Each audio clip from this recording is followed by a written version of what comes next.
En torno a 1988, poco después del lanzamiento del Zelda 2, empezó el desarrollo de un nuevo juego de Zelda que teóricamente iba a formar parte de la trilogía de Zelda para la Famicom. Pero entre unas cosas y otras, y debido a la proximidad del lanzamiento de la Super Famicom, este juego acabó saliendo para esta nueva consola y se conoció como Tseruna Densetsu Kamigami no Tarai Force, o como se le conoce por estos lares, The Legend of Zelda: A Link to the Past. Sobre cómo habría sido este juego antes de pasar a la Super Famicom solo podemos especular. El caso es que al final, después de pasar a la Super Famicom, este juego era más bien una versión de 16 bits del Zelda 1. No es solo que el juego esté visto desde arriba, hay muchos personajes no jugadores que son prácticamente idénticos en ambos juegos. Tenemos a los tenderos, tenemos la gente que te permite apostar, tenemos la gente que te permiten que les pagues para que te den información, tenemos la gente que te cura y tenemos la gente que están escondidos en alguna caverna y te dan dinero cuando hablas con ellos. Pero los elementos en común entre ambos juegos van más allá. De hecho, algunos de estos elementos se han perdido en entregas posteriores de la franquicia. Por ejemplo, tenemos las habitaciones trampas en las que te encierran y solo puedes salir una vez hayas derrotado a todos los monstruos. Y también tenemos objetos que están escondidos y que no son esenciales para el progreso de la aventura, pero son útiles. De hecho, el inventario de A Link to the Past está claramente inspirado en el inventario del Zelda 1. Muchos de los objetos son parecidos, e incluso algunos de los objetos del Zelda 1 que no aparecen en el A Link to the Past están metidos dentro de los datos del juego, aunque no se utilicen, como por ejemplo la carta, la carne o el reloj para parar el tiempo. Y para no extendernos eternamente con estas comparaciones, simplemente terminaremos diciendo que la geografía entre ambos juegos es muy parecida, e incluso la exploramos en el mismo orden, por lo menos en las primeras mazmorras. La primera mazmorra está en el centro en ambos juegos, luego te tienes que ir al este, luego tienes que ir al sur-oeste y luego tienes que ir al norte. Si queréis una comparación más pormenorizada de ambos mapas, simplemente os refiero a mi vídeo del análisis de la cronología de The Legend of Zelda. En este vídeo no quiero centrarme demasiado en esta comparación, lo que sí que quiero hacer es haceros ver una diferencia entre este mapa en el Zelda 1 y en el A Link to the Past. En el A Link to the Past sabemos los nombres de cada uno de estos sitios. En el Zelda 1, si miras el mapa que te viene en las instrucciones del juego, sí puedes averiguar el nombre, pero no forma parte de la historia del juego, no tienen una personalidad estos lugares. Y sin embargo, a partir de A Link to the Past, el nombre de las distintas áreas de Hyrule es tan importante entre los fans como el nombre de Link o el nombre de Zelda. Estoy hablando de lugares como Hylia Lake o Lost Woods o Hebra Mountain. ¿Hebra Mountain? ¿No se supone que esto tendría que haber sido Death Mountain? Sí, esa es una de las cosas interesantes, porque veréis, en este juego hay dos mapas. Primero haces los 3 primeros niveles en el mundo de la luz y después vas al mundo de la oscuridad. Y hay ligeras diferencias entre ambos mundos, entre ellas los nombres de los distintos sitios. Así que Hebra Mountain en el mundo de la luz pasa a ser Death Mountain en el mundo de la oscuridad, aunque esta diferencia de nombre solo está en la versión japonesa del juego. Y ahora que hablamos del mundo de la luz y el mundo de la oscuridad, esa es otra de las tradiciones que impuso A Link to the Past. No me refiero a la dinámica de los dos mundos, me refiero a la dinámica de primero 3 niveles, después conseguimos la espada maestra y después el resto de los niveles. Y esa dinámica ha sido mantenida en la mayoría de los juegos importantes de The Legend of Zelda, por lo menos aquellos que pretenden ser importantes en el momento en el que se están desarrollando. Y A Link to the Past no es solo el origen de los nombres de algunas de las zonas y de la dinámica del juego, sino también es el origen del tema musical que identificamos con 2 de los personajes más importantes de la franquicia.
Y como no...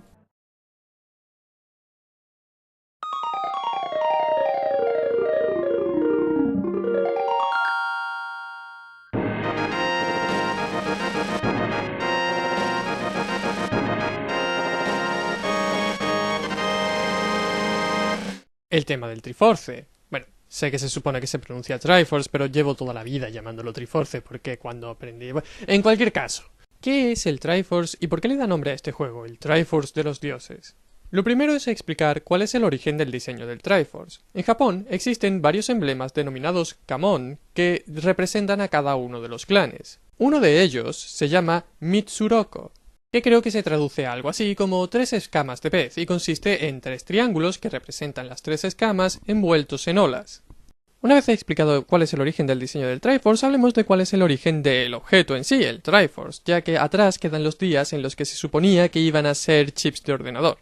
Las instrucciones de A Link to the Past nos cuentan la historia del origen de Hyrule y de toda su mitología. Por lo visto, 3 diosas, Din, Nayru y Farore, representando el poder, la sabiduría y el coraje, descendieron desde el cielo y crearon Hyrule a partir del caos. Las diosas poblaron Hyrule con los Hylians, o Hylians, o como se pronuncien, que se supone que eran la raza elegida de las diosas y tenían orejas largas para poder comunicarse con las diosas. Satisfechas con su creación, las diosas abandonaron Hyrule dejando tras de sí un símbolo de su poder, el Triforce. Cualquier persona que sostuviera el Triforce vería cómo sus deseos se convertían en realidad, lo cual potencialmente era terriblemente peligroso. Por eso el Triforce no estaba al alcance de cualquiera, sino que se encontraba oculto en la Tierra Dorada, y nadie sabía exactamente cómo llegar allí. Había quien decía que había una entrada a través de la montaña o en lo más profundo de las catacumbas. En cualquier caso, nadie sabía cómo conseguir el Triforce, hasta que de pronto una banda de ladrones encontró la entrada a la Tierra Dorada. El líder de estos ladrones era un hombre despiadado llamado Ganondorf, que al ver el Triforce asesinó a todos sus compañeros para no tener que compartir su poder con nadie. Cuando Ganon se hizo con el Triforce, la Tierra se convirtió en un mundo oscuro que reflejaba las siniestras intenciones de Ganon. Hyrule se vio atacada por hordas de monstruos provenientes de este mundo oscuro. El único arma capaz de hacerles frente sería la espada maestra, pero fue imposible encontrar a nadie capaz de blandirla. Incapaces de derrotar a Ganon en combate, se creó un plan alternativo. Los 7 sabios de Hyrule crearían una barrera que sellaría a Ganon en la Tierra Oscura. El problema es que crear este sello requería bastante tiempo, así que los sabios tuvieron que ser protegidos por los caballeros de Hyrule, un clan de héroes que había protegido a Hyrule durante generaciones. En la ejecución de este plan, muchos de los caballeros de Hyrule perdieron su vida protegiendo a los sabios, pero al final fue un éxito. El sello fue creado y Ganon fue contenido en la Tierra Oscura. Y durante años suficientes como para que estos eventos se convirtieran en leyenda, Hyrule estuvo en paz. Una paz que fue rota con la llegada de los grandes cataclismos. Incendios, terremotos, inundaciones. Nadie sabía cómo combatirlos, ni por qué estaban ocurriendo todos a la vez ahora. La gente estaba desesperada, hasta que de la nada surgió un hombre santo, Aghanim. Utilizando poderes que no se habían visto desde la época de los 7 sabios, Aghanim salvó a Hyrule de las calamidades que lo asediaban, y por eso el rey de Hyrule convirtió a Aghanim en su visir real. Y el pueblo de Hyrule pensó que de nuevo viviría en una época dorada, hasta que de pronto, una noche, un joven llamado Link escucha la voz de una muchacha en sueños. La muchacha le dice que es la princesa Zelda, que está atrapada en la mazmorra del castillo y que Aghanim ha traicionado y asesinado a su padre, y que ha enviado al mundo oscuro a los descendientes de los 7 sabios para intentar romper el sello de Ganon y que de nuevo conquiste la tierra de Hyrule. Link despierta para ver a su tío armado con una espada y un escudo a punto de salir de la casa. Su tío vuelve la cabeza y le dice: Link, voy a salir un momento, no salgas de la casa. Y entonces empieza el juego. Bueno, ¿y qué os parece esta historia? Un clásico, ¿verdad? Hay que aclarar un par de cosas sobre esta historia. Lo primero es que no la ha escrito Shigeru Miyamoto, a quien aquí vemos caracterizado como Link. ¿Cómo? ¿Que Shigeru Miyamoto no ha escrito la historia de The Legend of Zelda? ¿No tiene acaso él un libro del que va sacando la historia de todos los juegos que están todavía por hacer? No, Shigeru Miyamoto no se dedica a hacer las historias de los juegos. Toda la historia que encontramos en el manual, la creación de Hyrule, la guerra de encarcelamiento, las plagas, la llegada del hechicero, todo eso está escrito por Yoshiaki Koizumi, que aquí vemos caracterizado de Mario Gato. En cuanto al texto que vemos escrito en el propio juego, es obra de Kensuke Tanabe, a quien aquí vemos caracterizado de Donkey Kong. Y, por supuesto, la música que da vida a estos personajes está escrita por Koji Kondo, que como vemos aquí está por encima de esos juegos con disfraces. Pero es comprensible que Shigeru Miyamoto no se dedique a estas cosas. Al fin y al cabo, él no ha estudiado para componer música ni para escribir guiones. Él estudió diseño industrial y pretendía convertirse en dibujante de manga. Pero tampoco ha sido él el que ha hecho las ilustraciones de este juego. Esa tarea corrió al cargo del dibujante profesional Yoichi Kotabe, que ha trabajado en animes tan legendarios que realmente no hace falta mucha más introducción sobre él. Pero aún así, para dejar las cosas claras, vamos a hacer una rápida comparación. Este es un dibujo de Shigeru Miyamoto. Y este es un dibujo de Yoichi Kotabe. Ajá. A ver, que no es que haya nada de malo en el dibujo de Shigeru Miyamoto, salvo quizás las caras. Son un poco raras, ¿no? Me recuerdan ligeramente a la animación americana de la época de Popeye y tal.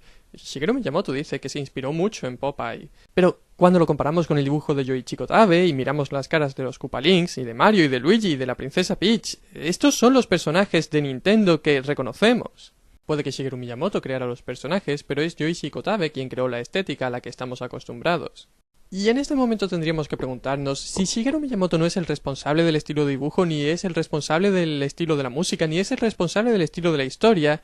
¿Cuál es su responsabilidad? ¿Y por qué seguimos llamándolo el padre de The Legend of Zelda?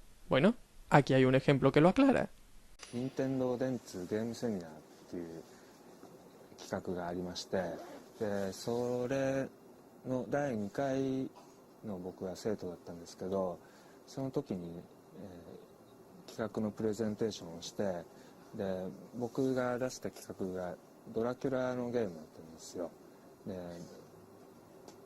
ドラキュラは100年に1回目覚めて、で乙女の血を吸って、でメーターが満タンになったらもう100年眠って、で同じ村でまた血を求めると。これは面白いだろうと思ってて、でプレゼンをしたら電通方面の人にはバカ受けだったんですよね。ちょっと下ネタ入ってるからね。それはね、宮本さんもその場にいて、宮本さんはね全然別のことを考えていてですね、最後に一言宮本さんが言ったのは、ドラキュラのゲームで一番この企画で肝心なのはこう血を吸うインタラクションにあるということを宮本さんがおっしゃられて、で血を吸うっていう行為をボタンをこう押すものじゃないですか。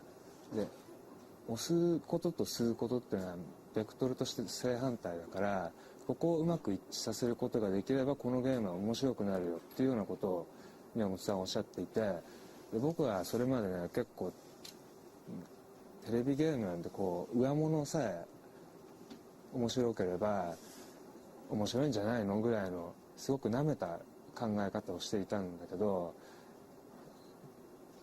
Así que la crítica de Shigeru Miyamoto fue que apretar y chupar son vectores opuestos y por lo tanto chupar sangre mientras se pulsa un botón es poco intuitivo y los controles deberían ser lo más naturales para el jugador posible. De no ser así, al jugador se le estaría recordando constantemente que está jugando un juego y que no está dentro del juego, que no está formando parte de la aventura sino que simplemente está manipulando un mando. Esta filosofía sobre los controles es apreciable en A Link to the Past. Así, cuando intentamos tirar de algo que está agarrado a la pared, no basta con simplemente pulsar el botón A. El botón A nos hace coger lo que está pegado a la pared y pulsar en la dirección en la que nos queremos mover hace que tiremos de lo que está pegado a la pared. Así, cuando la fuerza que hacemos al tirar supera la fuerza que hacemos al agarrar, salimos disparados hacia atrás. Así, los controles están diseñados para que sintamos la fuerza de cada una de las acciones que realiza el personaje. Cuando queremos que Link nade más rápido, pulsamos el botón A rítmicamente y sentimos la fuerza de cada brazada. Así, A pasa a significar la fuerza de los brazos de Link. Y por lo tanto será A el botón que pulsemos cuando queramos coger y tirar algo pesado. Y al igual que en Yume Koyo Doki Doki Panic, una vez se introduce la mecánica de coger y tirar cosas, el único límite que hay para esta mecánica es nuestra inventiva. ¿Queremos derrotar a un enemigo desde lejos? Cojamos arbustos y tirémoselos encima. ¿Hay un enemigo que te tira bombas? Si él puede, ¿por qué no tú? Pulsa A, coge las bombas y lánzaselas de vuelta. ¿Que un Zora está demasiado lejos como para que puedas atacarle con la espada? Bueno, pues tiraré algo. ¿Qué? ¿Que no hay piedras alrededor? ¿Y quién ha hablado de piedras? Sé creativo, trabaja con lo que tienes a tu disposición. Los enemigos no son solo obstáculos, también pueden ser herramientas. Explora tus posibilidades y recuerda que mientras más creativo eres, más recompensas te damos. Por ejemplo, si matas a un enemigo gastando magia para congelarlo y después lo aplastas con el martillo, recuperas la magia invertida. Por cierto, esto de matar enemigos de distintas formas para obtener distintas recompensas también ocurría en el Zelda 1. Así, si matabas a los dodongos alimentándolos con bombas no te daban nada, pero si los matabas haciéndolos respirar humo y después pegándoles con la espada, te daban bombas siempre. Igualmente, en el Zelda 1, si matas 10 enemigos seguidos sin sufrir daño y el último de los que matas lo matas con una bomba, este siempre te soltará una bomba. Esa es otra de las filosofías de Shigeru Miyamoto. No hay ninguna razón por la cual los obstáculos del juego no puedan ser divertidos. Por ejemplo, levantar piedras para despejar el camino es tedioso, pero si al levantar la piedra encuentras una criatura extraña que te da rupias, te pones a levantar todas las piedras que encuentras con la esperanza de encontrar más tesoro. Con un poco de azúcar en la píldora que os dan. Y la mecánica siempre es la misma, coger un pollo, un cartel que dice que no moleste al hombre que está al lado. Pulsaré A para coger el cartel y molestar a este hombre. ¿Qué te hace pensar que me importa si quieres que te moleste o no? ¿Y la espada legendaria creada para destruir el mal? ¿Con qué botón se coge? Ah.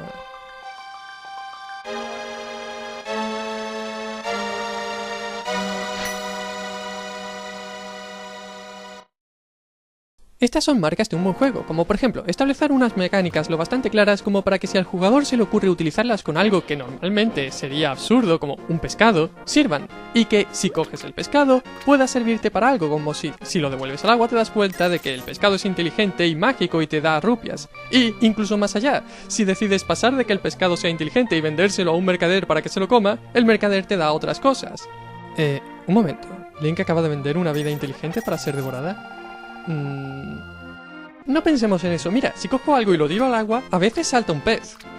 Este comportamiento está inspirado en las carpas asiáticas. Cuando algo chapotea en el agua, las carpas asiáticas se asustan y saltan, y al saltar chapotean y asustan a las carpas que están al lado y van así sucesivamente asustándose todas. Son pequeños detalles como este, incluidos en The Legend of Zelda, que hacen que el mundo sea más completo.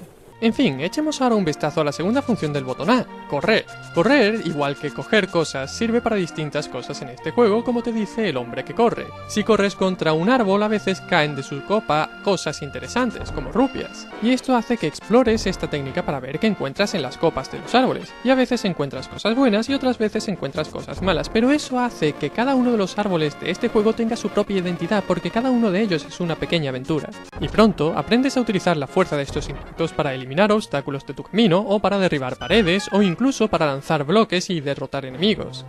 De nuevo, una técnica sencilla que tiene distintos modos de empleo. Pero lo más gratificante de correr es cuando lo usas junto con la espada. Ah sí, la espada. Por supuesto puedes utilizarla para atacar a los enemigos, pero también puedes utilizarla para eliminar obstáculos. Y este juego introduce el ataque circular que cargas y luego sueltas para atacar a muchos enemigos a la vez. Pero aparte de eso, cargar la espada también te sirve para hacerla chocar contra las paredes de las habitaciones y ver cuáles de ellas están huecas. Lo cual es muy interesante porque así hay usos de la espada que no tienen nada que ver con el combate. Otro de estos usos para esta técnica de la espada está en que cuando estás cargando la espada siempre estás mirando hacia el mismo sitio, lo cual te permite andar hacia atrás y sortear obstáculos que de otra forma serían difíciles de sortear. Otro detalle que tienes que aprender a aprovechar es que al cargar la espada sostienes el escudo a un lado de Link y eso te protege de cualquier ataque que venga desde ese lado. Aunque en realidad esto no es una idea original de Shigeru Miyamoto, porque esto ya se había utilizado antes en el juego de Namco Tower of Druaga. ¿Cómo es que siempre acabo hablando de Tower of Druaga cuando hablo de Zelda? Pero en fin, yo estaba hablando de la espada en A Link to the Past y hay algo importante que decir sobre ella. No es muy buena. O mejor dicho, los enemigos pueden defenderse bien de tus ataques. Y en gran parte esto es gracias al trabajo del programador Kazuaki Morita. Porque, bajo ningún concepto, debemos olvidar que, por muy buenas que sean las ideas que se le ocurren a los diseñadores, si los programadores no son capaces de meterlas en el juego, no sirven de nada. Y A Link to the Past no sería lo mismo si los esqueletos o los Tektites no fueran lo suficientemente inteligentes como para apartarse cuando les atacas con la espada, o si los soldados ignorasen el ruido de tus ataques, porque ya sea por su inteligencia artificial o por alguna otra habilidad que los haga duros de pelar, tienes que tener dificultades al luchar contra los enemigos, ya que si los derrotaras fácilmente, nunca explorarías distintas opciones que son interesantes. Como hacerlos rebotar hasta que se queden ensartados en bloques de pinchos, ese es buenísimo. Un momento, la mayoría de los enemigos de este juego son o bien soldados hipnotizados por Aghanim, o bien humanos convertidos en monstruos por el mundo oscuro. ¿Por qué Link disfruta tanto matándolos? No pensemos en eso, mira, hace un rato cacé una abeja y ahora está ayudándome a luchar contra estos enemigos, es genial. Eso es lo que llevo diciendo todo este vídeo, que este juego te recompensa una y otra vez por ser creativo con tus recursos. De hecho, la mayoría de los objetos del inventario tienen más de una utilidad, como por ejemplo el martillo que te sirve para romper jarrones, eliminar obstáculos y atacar a los enemigos, o el gancho que te sirve para atacar a los enemigos, coger objetos lejanos y acercarte a objetos lejanos. El cetro de fuego es un arma y además te sirve para encender antorchas. Las bombas son ahora un arma tanto de corta como de larga distancia y además de para romper paredes, gracias a su efecto de acción retardada, puedes utilizarlas para activar o desactivar interruptores en el momento preciso. Y cuando has aprendido a hacer esto, entonces el juego te lanza una bola curva y te pone dos botones uno al lado del otro. Y una misma explosión activa los dos botones, así que el efecto de la bomba tanto activa como desactiva lo que quieres que ocurra. Y en ese momento tienes que darte cuenta de que puedes utilizar el bastón de Somalia y detonarlo a distancia para activar solo uno de los dos botones. Constantemente el juego te pone frente a un nudo gordiano y constantemente te sientes muy inteligente por encontrar una solución que se salga por la tangente. Es una ilusión perfectamente diseñada para hacer creer al jugador que está haciendo trampa y que se está saltando parte del juego porque es muy listo, pero en realidad desde un principio esto estaba pensado para hacerse así. E incluso el cazamariposas tiene una segunda función, puedes utilizarlo para luchar contra Aghanim, es tan efectivo como la espada maestra. Uno es un arma legendaria que solo puede ser llevada por el último descendiente del clan de los héroes, la otra es una red atada a un palo. Esa es la dualidad de The Legend of Zelda. En broma, pero épico. Por supuesto, lo más versátil del juego son los polvos mágicos. El propio juego te dice que los uses sobre muchas cosas a ver qué pasa. No sé cómo derrotar a ese enemigo. Uso los polvos mágicos para convertirlo en otro enemigo. Y como algunos resultados son tan útiles y este juego refuerza tanto que explores, acabas convirtiéndote en un adicto de la exploración. ¿Cloco qué? Me has convertido en humana, hasta puedo hablar. Seguro que eres el que siempre está molestando a mis amigos. No tengo ni idea de lo que me estás hablando. Yo soy un héroe legendario, nunca me pararía a molestar. Porras, ya están aquí otra vez. No, corre, corre, corre, corre. Y es que algunos de los usos de los polvos mágicos son muy graciosos. Otros son un poco preocupantes. Oh, Link, los rumores dicen que has secuestrado a la princesa, pero yo todavía confío en ti. ¿Qué me has echado encima? Soy un hada. Puedo volar y todo. Link, ¿qué haces con esa red? No, no me metas en una botella, por favor. Al final, como este juego recompensa tanto la exploración y como siempre que exploras algo acaba ocurriéndote algo bueno, encuentras una fuente en algún lado por ahí y dices, sí, ¿por qué no voy a tirar un objeto muy útil que me está sirviendo para luchar contra los enemigos? Sí, que es lo peor que puede pasar. Y curiosamente, lo que ocurre es bueno. En lugar de perder el objeto en la profundidad de la fuente, un hada aparece y te da una versión mejorada de ese mismo objeto. Y con este antecedente, siempre que encuentras una fuente haces lo que te dicen, ¿quieres tirar dinero a la fuente? Sí, claro, y acabas recibiendo recompensa. Y incluso haces lo contrario de lo que la fuente te dice. Te dicen, no tires nada en este círculo de piedras. Seguro que si tiro algo tiene que pasar algo bueno. Mira, un pozo, vamos a saltar dentro. La última vez que salté dentro de un pozo las cosas fueron bien, así que no hay ninguna razón para pensar que ocurrirá algo malo. Y por alguna razón, por lo bien diseñado que está este juego, todo esto es divertidísimo. Creo que el paradigma es la hierba. Es en varios pasos. Primero andas por la hierba alta y te mueves despacio. Luego cortas la hierba alta. Y después descubres que debajo de la hierba alta puede haber tesoros. Y entonces la hierba pasa de ser algo totalmente anodino, que en ningún otro juego te hubieras fijado, a ser algo de donde pueden salir tesoros, o enemigos, o cualquier cosa. De hecho, el efecto de sonido al cortar la hierba, el hecho de que puedas cortar la hierba debajo de los conejos que están saltando para que te den tesoros, poder correr y cortar la hierba, incluso había planes para que pudieras quemar la hierba utilizando la linterna, aunque no pudo hacerse a tiempo para el final del juego. Intenta comparar todo esto con otros juegos. Esto es cortar hierba. ¿Esto es cortar hierba? Ridículo. Esto es cortar hierba. Si ni siquiera lo estoy haciendo por las rupias, las consigo de una en una y además cuando salgo de la pantalla desaparecen, pero es genial. Eso es lo que hace Shigeru Miyamoto. Eso. En cuanto a la historia que escribieron Koizumi y Tanabe, supongo que no podemos terminar el vídeo sin hablar un poco más sobre ella. Sí, esta historia es un clásico. Es la primera historia que realmente le da la mitología actual a la saga de The Legend of Zelda. pero ninguno de los dos había trabajado en el desarrollo de los dos juegos anteriores de Zelda, y la historia no cuadra, lo cual es normal, pero es que se meten en una situación tan complicada para que cuadre que es incomprensible. A ver, me parece estupendo que decidas no continuar la historia que se había abierto en los juegos anteriores porque ya no había mucho más que hacer con ella.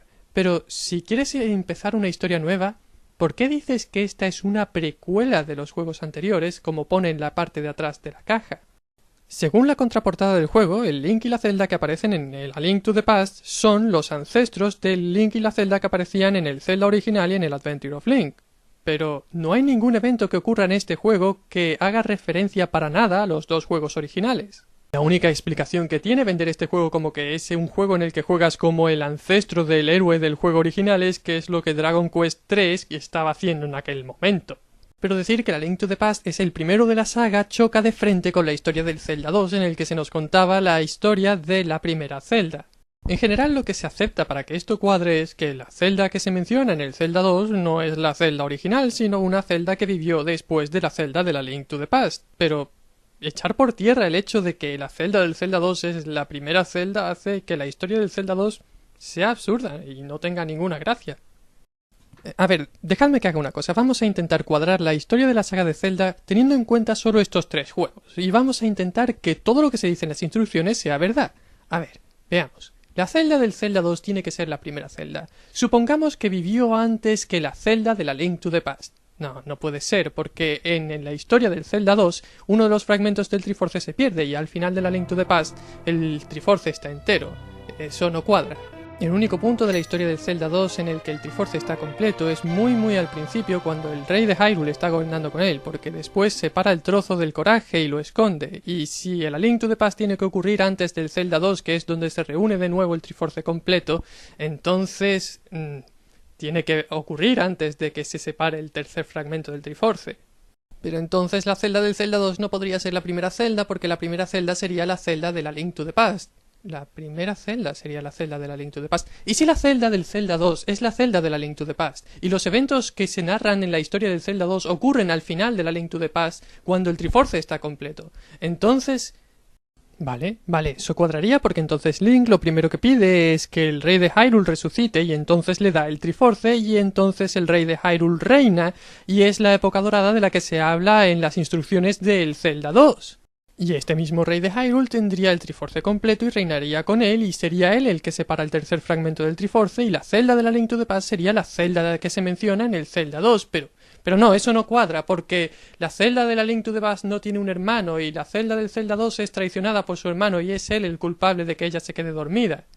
Un momento, ¿y si la Zelda de la Link to the Past tiene un hermano? Sí, porque las últimas palabras del tío de Link son Zelda es tu... Un momento, y si Link es el hermano de Zelda, eso querría decir que Link es el príncipe y él es el responsable de que la Zelda del Zelda 2 se quede dormida porque quiere hacerse de nuevo con el Triforce. No. No.